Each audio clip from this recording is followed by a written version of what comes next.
Hi, I'm Chris Hill, and this video is going to be a master class on how to set up and tune an Olympic Recurve bow. I just recently went down in poundage, so I got a new set of limbs for my bow, and this is going to be a step-by-step process of how I tune the bow and my arrows. The limbs were graciously sponsored to me by MK Korea, so thank you very much, MK Korea, greatly appreciated. The first section is going to be the initial bow setup. I'm going to take it from the beginner to advanced. The second section will be bare shaft tuning and fletch tuning, basic tune, and then the third section will be fine micro tuning and distance tuning.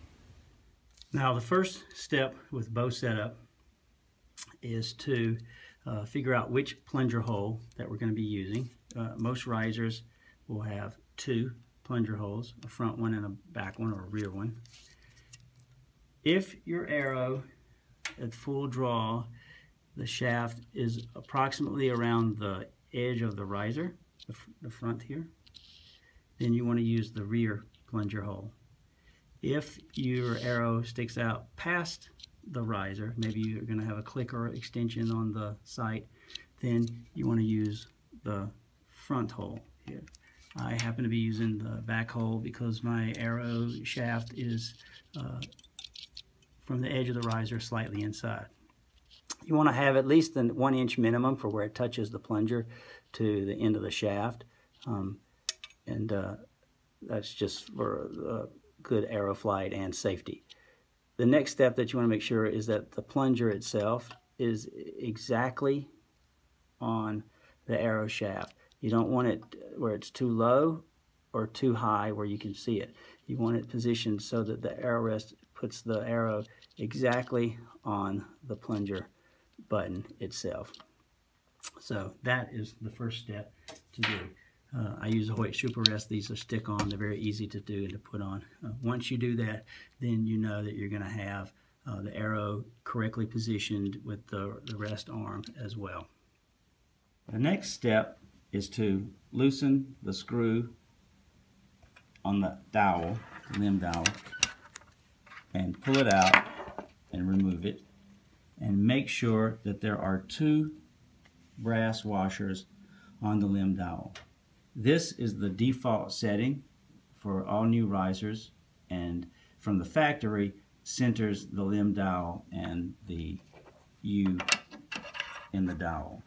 So you want to make sure you're starting with two. If you had a previous limb on the bow, it may have a washer and a half, it may have 2.5 washers, so you want to start out at the default setting and then put the screw back in. Now the way the limb dowel alignment works is the screw side is on this side and the washer side is on this side. And the more washers that you put here, the more it moves this piece over, moving the limb over and the string over. And the washers that you take away from here lets this go more to this side and moves the limb more this way and the string more this way. So putting two washers here sets this in the middle and sets the alignment up and gives you movement to either side. Now after that, the next step is the tiller bolt. And this is what a good number of tiller bolts look like. It's a bolt on the front and there's a little screw in the back that widens the flange to keep it locked into place. And I recommend that you take this out and put this all the way in so that you can find the range. You want to know how many turns is it from all the way locked down to all the way out. For this bow riser, MK X10, it's 9, really 9.25 turns, but it's 9 turns basically. I never want to have less than 3 turns holding the tiller bolt into place, just for safety's sake. I shoot 40 pounds, I've shot up to 54 pounds. Most of the bow manufacturers will recommend at least 25 to 30%. So out of that 9 turns, I want to make sure that I have 3. I never go past 3. So really I have a range of about 6 turns when I put that in. So I'm going to put that in right now. And then the second thing that I recommend doing is put a little dot. So this is all the way down locked, And that tells me each time I go around one turn, it's very easy to count that. Some people will drill a little hole or mill a little bit. A little dot works as well, just to give you a guide on where you are so that when you're turning. And then I tend to turn basically by looking at it by the clock. So I don't always do a full turn. Sometimes I may do a half turn or a quarter turn. I may go from like 1 o'clock to 2 o'clock or 12 o'clock to 1 o'clock. I use a clock face for the turns itself. But when we get into just the basic tuning, we'll be turning full turns to get the arrow started. Okay, now what I've done is I've put in both tiller bolts, and I went all the way down, counted all the way back out. I had 9 turns. So I went all the way down again and then backed out 6. So this is as far out as my tiller bolts will go on either end of the bow. And this is where I'm going to start with putting the limbs in. So then as I start tuning, I'm going to be cranking the limb bolts in. But I know I can't go out any further, and I don't want to go out any further based on just the safety of having the tiller bolts in the riser. With limbs, the manufacturers are going to have them marked. One is going to say bottom, BTM, and the other one will either be unmarked, which is the top, or it will be marked top. If neither limb is marked, generally speaking, the limb that has graphics on the front will be the top limb, and the bottom limb will be blank. Limb manufacturers generally make the bottom limb stronger than the top limb. So you want to make sure that the bottom limb goes on the riser as the bottom limb and the top one as the top. They do that because the hand position on the bow is a little bit below center, so they need to strengthen the bottom limb in order to equalize so that when you pull back that the bow balances. This part is called the dovetail of the limb. And this is the detente, and this is the U-joint. And the detente is going to slip into the U section of the limb alignment dowel, and the U on the limb is going to slot over onto the tiller bolt post. And so what that looks like is it's going to go here, it's going to go here, it's going to go right in and slot down. And then you're going to see that that is slotted into the limb dowel alignment, and the U-joint is on the tiller bolt post. Now sometimes you have to sand the U-joint because there will be some overspray of the clear coat in the U-joint, and it will make it a little bit sticky to get on and off the riser. But that's not a big issue, and you can do that pretty easily with a little bit of fine grit sandpaper. Okay, now we're going to put a nocking point on the string, and the way you find your nocking point is you put your T-square on the string and you set it up on the rest, and you want to start with at least a 1/4 inch above the center line and start your knot there. I do it a little bit different in that sometimes my rest, because I use the Hoyt Super Rest, the rest arm might not be as solid, so I line my T-square up to the actual shelf, and then I have a mark here that tells me where my center shot is going to be. So I'm going to start my first loop right about here. Now I make my nocking points with serving string. You can get it in different colors, different thicknesses. I usually just get whatever's on sale, and then I start my loop right at where my mark at the bottom where it is. I always usually do the bottom first. And there's a number of videos on YouTube on how to tie a nocking point with serving. I've done a number of the methods, from actually serving it to special loops to having moving ones, and in the end they all worked about the same. So this one right now I'm just going to do with just simple knots back and forth. Lighter.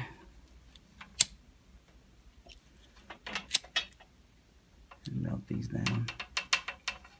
And there you go. Now to do the top one, I'm going to put in an arrow and knock it, and then that will give me where I should tie the next one. I don't like to have any loose space between my knock. As you start shooting, it'll give a little bit, but generally speaking, I want to lock the knock of the arrow in place so that it doesn't ride up or down or move, because then that'll give me lows and highs at 50 to 70 meters. Again, roll a cigarette lighter. And we're done. Now we're going to string the bow. I have a brand new string. Recurve strings, Olympic Recurve, are going to have two loops. A big loop and a smaller loop. The big loop goes onto the top limb and is slid down some on the limb. The bottom loop goes on the bottom limb, and this is how you will string it. Now, string length, the string should be about 3.5 inches shorter than your bow. There are 3 risers on the market, a 23-inch, a 25-inch, and a 27-inch. And there are 3 limb lengths, basically, short, medium, and long. I have a 25-inch riser and long limb, so that gives me a 70-inch bow. It's important to know the length of your bow so that you can order the correct string. I have a new string. I'm going to want to put 20 to 40 twists in it. I prefer 20 to 30. Now, one thing you want to remember when you're going to put twists in a new string is that when you are I'm right-handed, so when I draw the string back, I want the twist to be this way so that my fingers in pulling the string tightens the string, not loosening it. So I'm going to want to twist the string in a rotation that is, if I'm looking at it this way, clockwise. If I was left-handed shooting this way, then I want the twist to run this way, which would be counterclockwise. So I'm going to put clockwise twists in the string, and that's 30. And we'll see if that's too much or not enough. Okay. There are different stringers on the market. I prefer a stringer that's on the limb tips. Once you've gotten proficient, you may not even need a stringer at all. You may be able to string and unstring your bow without one. But for these purposes, for beginners, they do make a stringer as well that attaches to the bottom limb, and there's a rubber piece that goes on the limb itself. With the stringers that go on the end, there's usually a big, which goes on the bottom and covers where the string is. And then there's a shorter one that goes on the top that gives you room to put the string onto the groove. So now I'm going to stand on the string, I'm going to pull the bow up, and I'm going to put the string on the limb tip string groove. So now we've got the tiller bolt set. It's out at the farthest setting. We've put the limbs on the riser, top limb on the top, bottom limb on the bottom. We've strung the bow. When the limbs are in, we want to pop the string so that it sets the limbs really good so that they're in as we continue our tuning. The next thing we're going to talk about is brace height. And what is brace height? Brace height is the distance of the string to the grip of the bow. All riser manufacturers will have a recommended brace height range for their riser based on the geometry. Most of the GMX type geometry, the brace height is going to be anywhere from 22 to 24 centimeters, and that's 8 3/4 inches to 9 3/8, 9 1/4. I had a Hoyt Aerotech, and its brace height was best right around 9 inches. The MK X10 by MK Korea recommends 22 to 24 centimeters. I find that 23 to 23.5 is right in the sweet spot. Some of the Hoyt formula bows, they require a shorter brace height due to their geometry being different. So you need to just really check your owner's manual or check with the manufacturer of the riser. There's a lot of information on the internet that can tell you your basic brace height. It will a little bit change with the limbs, but it's mostly riser dependent for the geometry of the riser itself. So how do we adjust brace height? Well, the way you adjust brace height is you either add twists to make the brace height longer, or you take twists out to make the brace height shorter. So in this instance, I want to have 23.5 centimeters, and I'm at 23. So I need to add a couple of twists so that I can increase the brace height 1/2 centimeter. So I'm going to have this.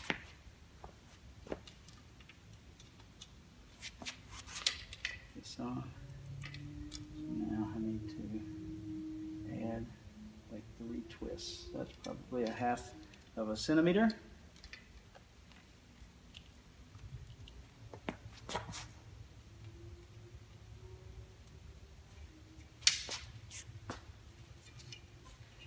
Always want to make sure you've seated the limbs good. And I need a few more twists. Just a little bit light still.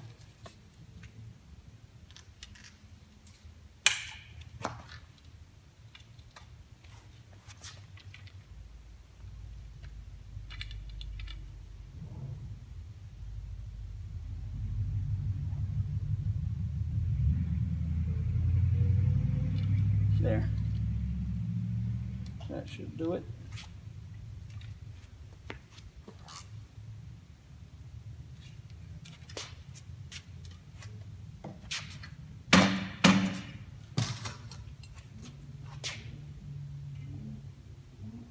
And there we are, right on the money.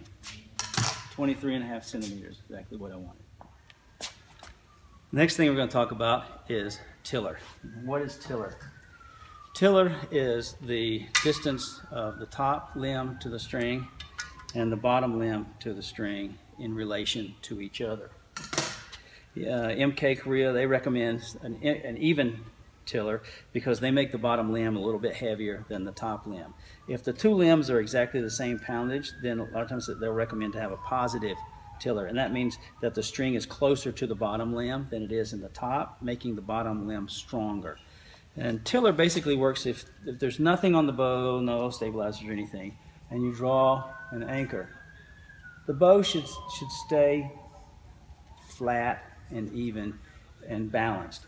If you find that you're drawing and the bow wants to pull up, then that means the top limb is acting too strong. If you're drawing and the bow wants to pull down, that means the bottom limb is too strong. And so you need to weaken one or strengthen the other. But you want the tiller match so that when you draw, pull back the anchor, that it feels even. So now that we've learned about tiller, we're going to find how to adjust tiller. Now so far my tiller bolts, these are 3 turns from being all the way out and 3 turns from being all the way out. So now we're going to measure the tiller and see where our measurement is. So I want to start with an even tiller. So this is 7 1/4, and this measures at 7 1/2. So this is a 1/4 inch positive right now. And so since this has already been 3 turns from out, I can't weaken this anymore. So it means I have to strengthen this one. So I've got to go in a turn or 2 to get this even. So we're going to do that now. So we're going to de-string the bow again. Some risers will let you make these adjustments with the bow strong. Anytime the tiller bolts are aluminum, the risers are aluminum, I just don't want to stress the threads unneededly.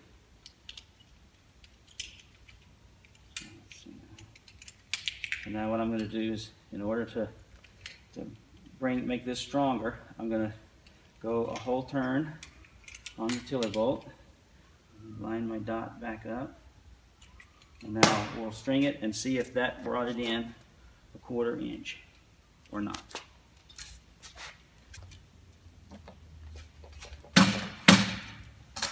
Okay, now we're going to measure. Now I'm just over 7 1/4, and I'm just over 7 1/4. So now I have even tiller. So now this is all set, and it's ready for when I'm going to go up or down in poundage. I will move both of these the same amount, and that will let me go up and down in poundage and keep my tiller the same. Now we're to the step of lining the limbs to the riser so that they're straight with the string.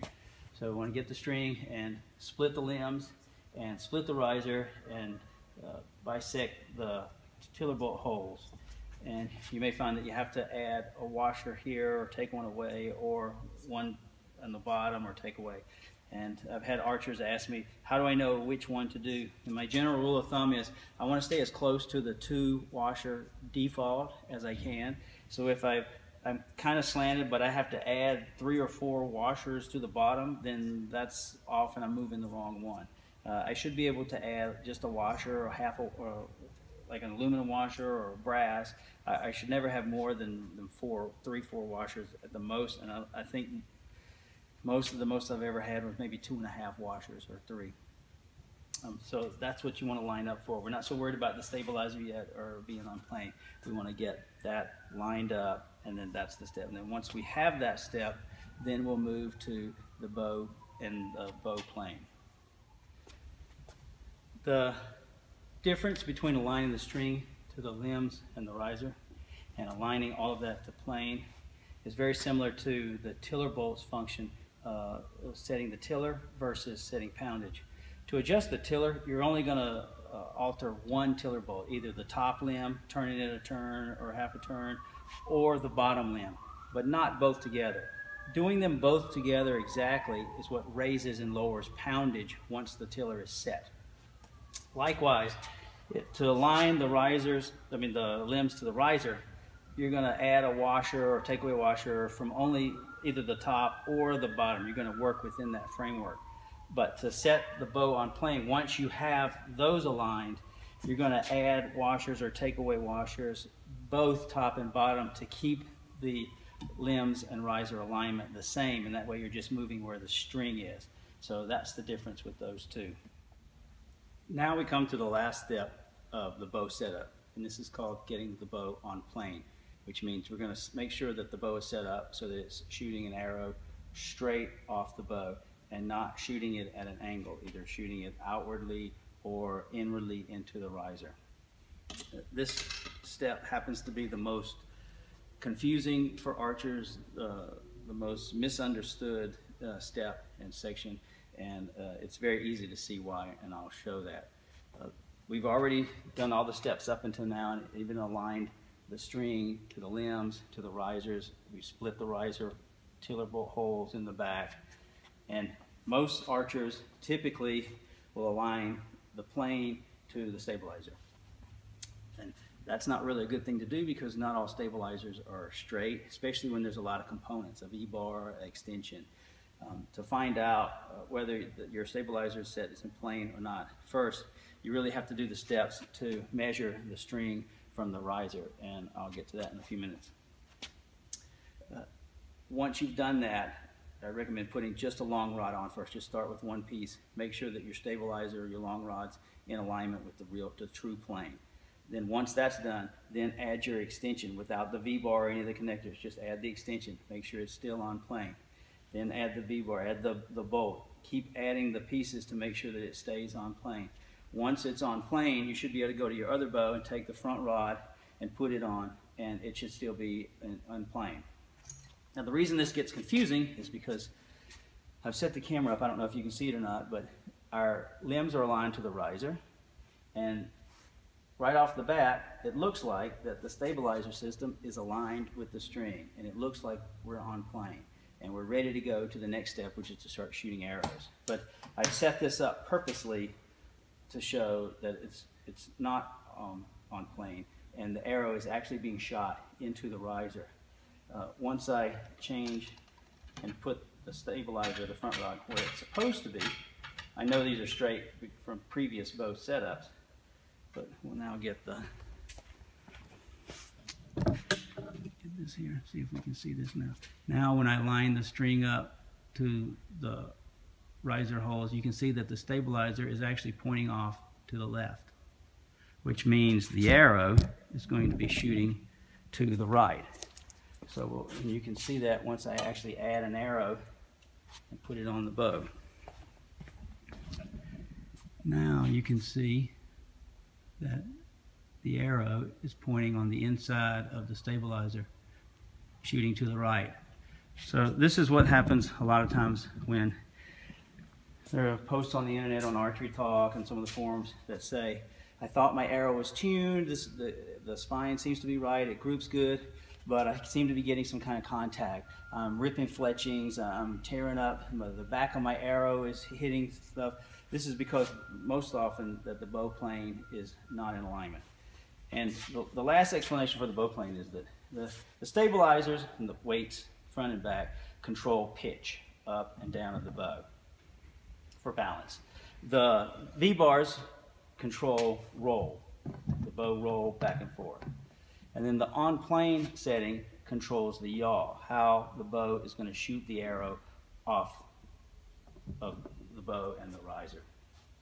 And so the way to find the plane is to find a place on the riser to measure from to the string. And the string should measure equal distance, both sides, top and bottom. And I'll show you a close-up where I measure from. A lot of risers are curved, some of them don't have straight lines, sometimes they don't have a consistent place to measure from. I tend to like the limb dowels, either the edge or the center, to measure to my string. But when I measure these, it shows me that this string is more to this side than it is centered. And so we're going to correct that by taking off the limbs and removing some washers to move that over some. Now, to find the plane, what you're going to do is, I like to measure from the edge of the dowel. You're going to measure that distance to the string. And this one is 9 7/8. And if I measure this one, it is 9 1/2.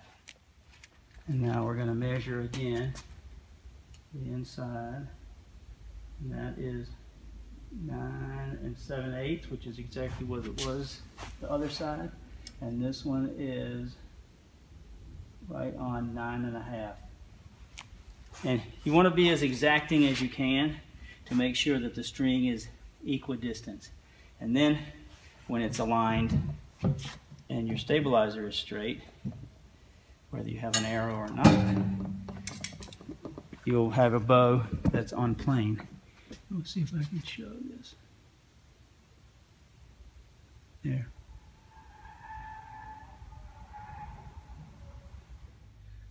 Now that we have the bow on plane and we've checked it, all our measurements equal up, and our stabilizer system is in line, now we're ready to, we would do the sight alignment, which you can see in my other video on how to set up an Olympic Recurve sight. And then we'll move on to setting up the plunger to get ready for our bare shaft and fletch shooting. Now, I've had some archers say, oh, my bow's on plane, but my stabilizer is just crooked. There's nothing I can do about it, and I can't afford to get another one. It's not the end of the world. You have to figure out what's crooked on it. Is it the extension? Is it the coupler? Is it the long rod itself? If it's one of the couplers, you can try finding different couplers till you find one that keeps everything straight. If you find that it's the long rod that's not straight, you can take some heat and heat the end cap, and the glue inside will break free and let go. You can take the end cap off. You just want to be careful that you don't heat up the actual stabilizer itself, especially if it's a carbon fiber or something of that nature. But you can heat the end cap up and take it off, and you can get Gorilla Glue or epoxy, and you can re-glue it and set it up with your arrow and everything in plane and put it straight in the end cap, and then it'll screw on and off, and it'll be just like pretty much like the factory, because that's what they do. They just glue them into the end cap. And I've done tons of the Joad bows, the stabilizers that were crooked or one straight, and now they are. So now next up is the plunger and setting it up for bare shaft shooting. And now the next step is we want to get our plunger to be stiff so that it doesn't move. So we remove that variable. So all I'm going to do is take my plunger apart, which doesn't matter which type of plunger you have. If it has a spring in it, there's going to be multiple springs. And what I'm going to do is put a second spring in. So I have 2 springs inside. And then I'm going to screw this back in, and it'll reach a point where it's very stiff. There, it doesn't move at all. There. It is rock rock solid. Then I'm going to put this on the bow, and I'm going to set the center shot so it's exactly dead center, regardless whether it's a parallel shaft or barrel shaft, exactly dead center, and then we're ready to go outdoors and start shooting. Now we're to the stage to put the plunger on the bow that's very stiff and rock hard. We're going to set our center shot, and we're going to set the sight to be exactly over the arrow. So the alignment that I have right here, the center shot is a little bit to the left. So we're going to make an adjustment.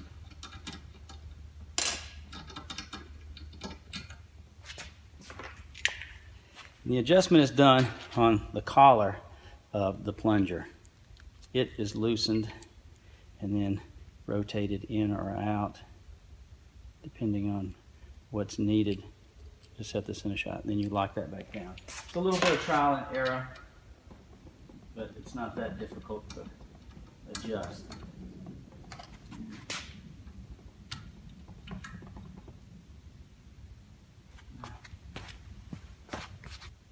All right, now the arrow is on the money, but the sight has to come over a little bit to be centered. There, and that's done. Now we're ready to go 30 meters and start shooting and go up in poundage to adjust to get the bare shaft and the fletched in the same group. Now we finished with the bow setup. It's completely done. We have a rock hard plunger. We've set our center shot to dead center, and we're ready to start shooting some bare shaft and fletched to see what our tuning is going to be. Now, the first section that I'm going to do is for a right-handed archer, and we're going to look at where the bare shaft lands and what that means as far as the tuning. So we have fletched arrows, and they're landing in the middle or not. With the stiff plunger, it doesn't matter whether this is here or over here, as long as it's the relationship to the bare shaft, to the fletch that's important, not where it is on the target when it's a stiff plunger. So anything that's above the arrows with the bare shaft, that means the knocking point is too low, especially if we're doing this at 20 yards. 20 yards is the minimum to bare shaft tune. Really, I prefer 30 to 50, and that's what I'll be doing a little bit later in the video. But so if the bare shaft is landing up here, then this means that the knocking point is too low. It's throwing the arrow up. If the bare shaft is landing down here, the knocking point is too high. If you're doing this at 20 yards, you want the bare shaft in with the fletched, a little bit above, a little bit below. If the bare shaft is to the left, for right-handed shooter, this is a stiff arrow, so we're going to need to go up in poundage on the limbs to bring this into the groove. If the bare shaft is to the right, then that's a weak arrow. Now, for our purposes, I already started out with my limb bolts out as far as they would go, so I can only go up. So if my arrow is weak, it's not going to work for these limbs. I'm expecting my arrow to be stiff, and I'm going to bring it into the groove. We don't mess with the plunger, adjust the plunger for any of this. This is purely changing the limb poundage to get the bare shaft into the groove. Now, if we are a left-handed archer, because I'm not cutting from these and I don't want people to get the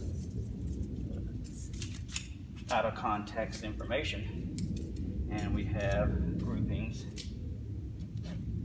for the left-handed archer, to the right, this is a stiff arrow. And so you need to go up in poundage to bring the bare shaft into the groove. To the left, this is a weak arrow, and you need to go down in poundage to bring the bare shaft over and into the groove.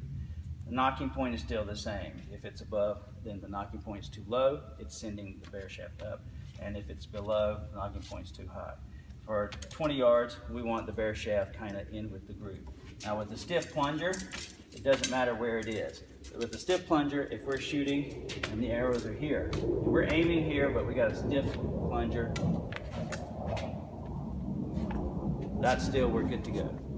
we're going to go and then we'll switch to a regular plunger with a regular spring. This is what we want. This is all that we want. We want the bare shaft in with the fletch with the stiff plunger at 20 yards. It doesn't matter where that it ends up.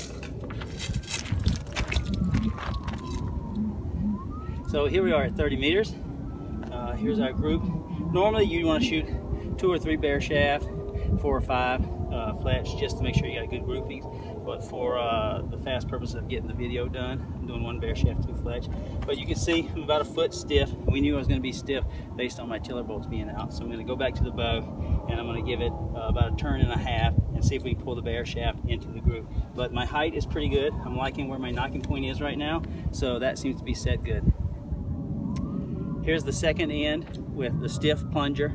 I went up both tiller bolts exactly 1 full turn and then a half turn, and that has moved the bare shaft over to the right side of my group, so I'm slightly weak. I have a little bit of variance with the shots, but I think this is pretty accurate. So I'm going to go back to the tiller bolts and I'm going to move them back each about 1/4 of a turn to bring the bare shaft in with the group. And then I'm pretty much done with the stiff plunger tuning. So I'm going to take the plunger out, remove the second spring, and put in my average spring, and I'm going to start shooting with the normal plunger with the normal plunger settings. And I'll shoot again at 30 with the bare shaft and the fletch. I may have to adjust the poundage a little bit with the live plunger, and then once I get 30 down, we'll move to 50. Okay, now we've got the poundage set for the arrows. Now we need to take the plunger and remove the second spring so that we're going to make our plunger a working plunger. And we're going to start tuning the bow as we would shoot it. Now, most plungers will give you more than 1 spring. You're going to get a light, a medium, and a heavy or a hard. Generally, for your tuning, put the medium spring in to start with, and you want to set the plunger up to its middle medium setting. So we're going to move this right here, and I'm going to go turn this until it goes up to where you see that number 5. There, that's kind of the middle setting, and that's what I'm going to use on the bow. Now, my first end, for me right-handed, if my arrows are way to the right, then the medium spring isn't enough, and I need to put in the heavy spring. If my arrows go too much to the left, then I need to put in a weaker spring, so I'll go to the lighter spring. Different archers need different springs. I consistently, every one of my tunes is with a heavy spring, the hard spring. I know other archers, every tune they've ever done in their life was with the lightest spring. So it depends on your arrow, the arrow mass, the way you release, the way you shoot, the way the bow shoots, to what spring will work. And you'll find sometimes that 2 springs will work. You can put in the medium and it's cranked in quite a bit, or you can put in the heavy and it's cranked out a little bit or a lot. So you need to experiment, but you want the spring that's going to generally put your arrows in the middle of the target. Okay, this is the next end. I've strengthened the plunger. Now my group's centered. The bare shaft is pretty much in the middle of the group. There could be a little bit of variance, could be slightly weak still. But now I'm done at 30, and we'll move back to 50, and I'll see if the group stays centered, and I'll make adjustments from that, and then I'll do the walk back tunes. Okay, this is 50 meters. I'm centered pretty good. I have 2 errant arrows. You know, there's an old saying that says you can either shoot good groups or you can tune, but you can't do both on the same day. And some days it's really hard just to put together good consistent shots so you can group. But I'm okay with this grouping. My bare shaft is here. It's slightly stiff in the group, but still it's in the group.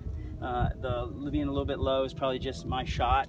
So I'm happy with this and the way it looks. Now, if your group was starting to drift left and you're a right-handed shooter, then you want to pull your center shot just slightly in to bring that in line. If your grouping was over here to the right, then you want to push your center shot out a little bit. So if your 30 meters group was here, and then your 50 meters is starting to be here, and then your 70 is ending up here, so so you're walking out this way, you want to push that center shot in slightly. I don't really want to overwork the plunger and push the plunger a lot, because my group here was pretty good. If I start moving the plunger too much, then what's going to happen is going to move my group over to here, and it's not going to be so consistent at 30. So as you start angling out to the either side, just push your center shot, rotate that in just a little bit or out, and get your group. So right now my 30 is good and my 50 is good. So now I can do a walk back tune. Basically what a walk back tune is, you start at 5 yards and you shoot an arrow every 5 yards, and you want to aim here and set your sight at like your 20-yard mark, and then just leave it there, and your arrows will hit hopefully in a line, and that's what you want. That means you're centered from 5 yards to maybe 50 yards or 40 yards or whatever target that you can go down. If your arrows start dropping in an angle, the further that you go back, centered at the top and drifting further out, then pull your center shot in to bring these in line. If they're going the other way, then push your center shot in slightly. This is where I differ from some of the tuning books. They'll say to increase the plunger. Now, if you start getting something like this, then what that's saying is that the center shot is out just a little bit too much. And on the opposite side is that your center shot is in just a little too much.